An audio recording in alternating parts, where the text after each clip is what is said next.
Une série de frappes ukrainiennes en Russie et dans les régions occupées ces dernières heures. Ce matin, le ministère russe de la Défense dit avoir abattu 354 drones ukrainiens dans la nuit. Regardez ces images, vous reconnaissez peut-être cette ville avec son architecture et l'un de ses dômes très reconnaissables, c'est Saint-Pétersbourg, qui vient de subir l'une de ces nombreuses séries de frappes. Saint-Pétersbourg qui doit accueillir à partir d'aujourd'hui le Forum économique international voulu par Vladimir Poutine, sorte de Davos à la russe. Ce sont bien des frappes ukrainiennes qui en ont touché Saint-Pétersbourg, mais pas que. Un drone s'est également abattu sur un bus dans la région ukrainienne de Donetsk, région sous contrôle de Moscou. Il reliait la capitale russe à la Crimée. Les autorités locales annoncent au moins 7 morts sur place. Tout cela intervient alors qu'hier mardi, la Russie menait une série de frappes massives à travers l'Ukraine. Moscou a tiré plus de 700 projectiles en quelques heures. Les autorités ukrainiennes dénombrent pour l'instant 21 morts, dont 15 dans la ville de Dnipro, des frappes condamnées par le secrétaire général de l'ONU. Écoutez.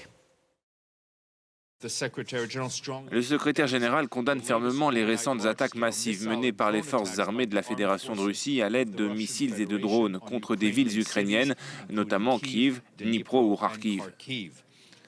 Ces attaques auraient fait au moins 20 morts, dont 2 enfants, plus 100 blessés, et ont entraîné d'importants dégâts matériels, notamment dans les zones résidentielles. Nous rappelons que les attaques contre des civils et des infrastructures civiles sont interdites par le droit international humanitaire et doivent cesser immédiatement.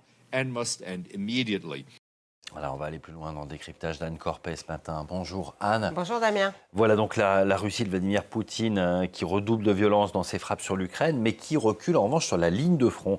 C'est le 2e mois consécutif où l'Ukraine a repris du terrain sur la Russie. Oui, Kiev a repris 282 km en mai, 120 km en avril de territoire ukrainien qui avait été envahi par les Russes. C'est un peu l'échec de l'offensive de printemps. L'année dernière, en mars, avril, mai, la Russie avait conquis plus de 900 km² de territoire. Cette année, elle en a perdu plus de 400. Alors, ça ne signifie pas que ces territoires sont totalement libérés, parce qu'il y a toujours des soldats russes infiltrés dans ces zones dites zones grises où cohabitent soldats russes et ukrainiens. Mais il y a un vrai recul des Russes sur la ligne de front. C'est lié aux attaques de drones de moyenne portée sur cette route où un bus a été visé qui relie la Crimée au territoire occupé par la Russie, qui est une route principale pour le ravitaillement des troupes. Elle est systématiquement visée par ces drones qui sont de plus en plus autonomes grâce à l'intelligence artificielle. Il y a aussi le fait que la Russie est depuis le février dernier privée de l'utilisation des terminaux Starlink, et que le Kremlin a aussi coupé Telegram, ça pose des difficultés à l'armée. Et puis, il y a ces frappes à longue portée sur le territoire russe. On l'a vu à Saint-Pétersbourg. Bon, là, il y a un objectif évidemment politique, mais l'Ukraine frappe des réservoirs pétroliers, des infrastructures pétrolières, des usines d'armement militaire, et tout ça commence à avoir des conséquences directes sur la ligne de front. Et donc, face au ralentissement de l'offensive russe sur le front, Vladimir Poutine réagit avec ses violentes frappes sur l'ensemble du territoire ukrainien. Oui, la Russie montre des signes de faiblesse, donc elle tape plus fort. Et Vladimir Poutine a encore répété vendredi qu'il estimait que le conflit touchait bientôt à sa fin.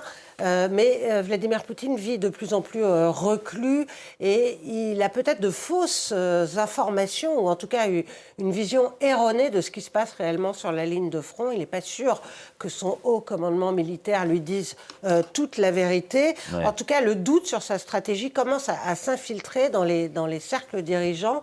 Dans une revue consacrée à la politique étrangère, Russia in Global Affairs, c'est une revue russe, il y a un universitaire qui a récemment estimé que les buts de guerre de Vladimir Poutine étaient devenus irréalisables. Et puis, il y a des problèmes sur le plan économique. De hauts dirigeants du ministère des Finances et de la Banque centrale sont allés voir le chef du Kremlin pour lui dire que la trajectoire, que le niveau actuel des dépenses de guerre était sur une trajectoire insoutenable. Ça, c'est Bloomberg qui l'a annoncé le 1er juin.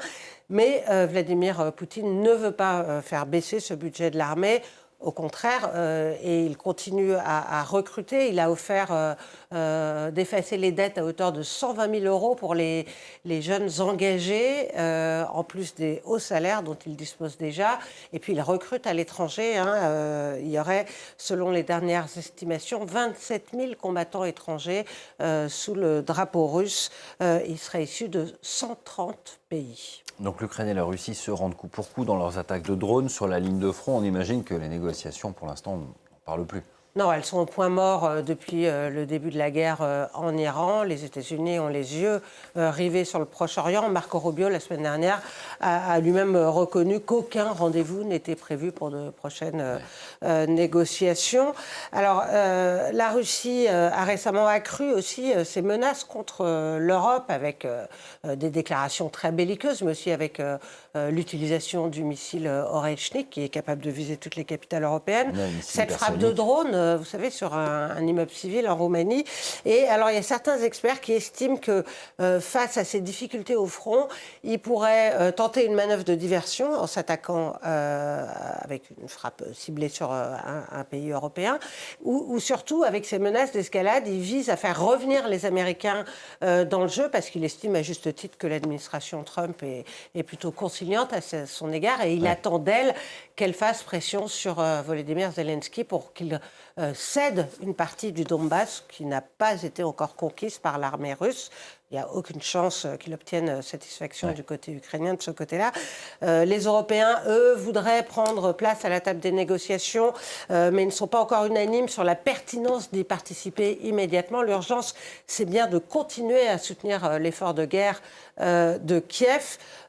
Paris porte ce message, mais ne s'illustre pas dans ses efforts. Le Monde a publié hier un graphique sur l'aide effectivement allouée à l'Ukraine depuis le début de la guerre, en pourcentage du PIB. Et sur les 30 premiers pays, eh bien, la France arrive en 20e place seulement, juste après la Bulgarie. Merci beaucoup, Anne, pour ce décryptage ce matin. Tout